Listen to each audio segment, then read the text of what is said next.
You think stores want you to find things easily? Think again.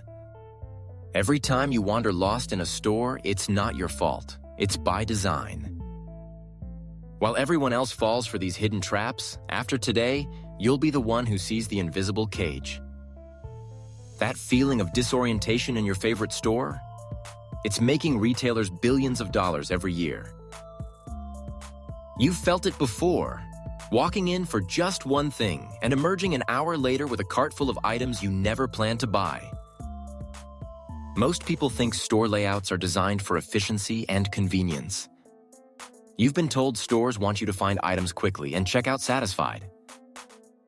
That's why essentials like milk are conveniently placed at the back, right? For your benefit? And all those product options surely exist to give you freedom of choice. But what if everything you believe about store design is actually backwards? The truth?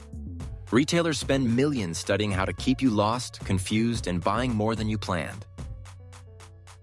IKEA's famous winding path isn't to showcase products. It's to disorient you completely. Grocery stores don't put milk in the back for storage efficiency. It forces you past hundreds of other products.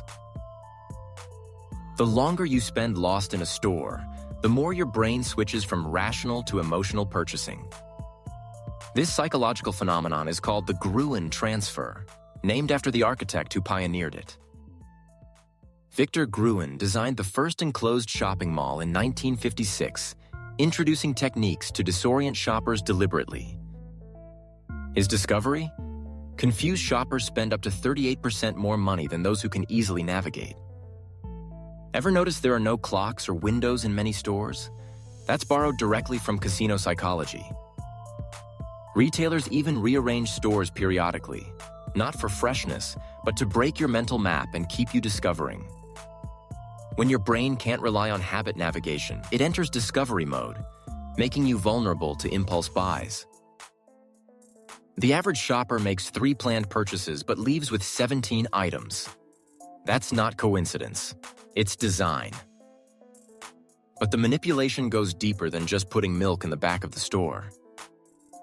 Most stores are designed for counterclockwise movement because right-handed shoppers spend more when moving that direction. The most profitable items are always at eye level, while budget options hide on bottom shelves.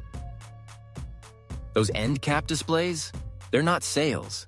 They're high-margin items placed where your cart naturally slows down. The bakery's placement near the entrance isn't convenience. The scent triggers hunger throughout your entire shopping trip. And that overwhelming product selection? It's called choice paralysis, making you default to familiar, often pricier brands. Even the checkout line is engineered, using your depleted willpower after decision fatigue to sell one last impulse item. The average American spends $2,000 annually on impulse purchases, all because of these subtle design tricks.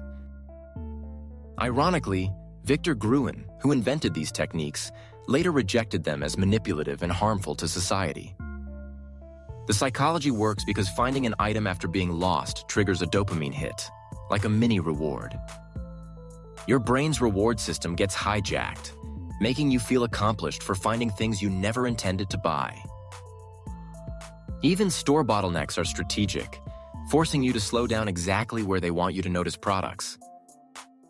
No wonder stores fought against shopping apps that let you locate items directly. It undermines their entire strategy. Studies show shoppers who use direct navigation apps spend 30% less than those who wander the traditional path.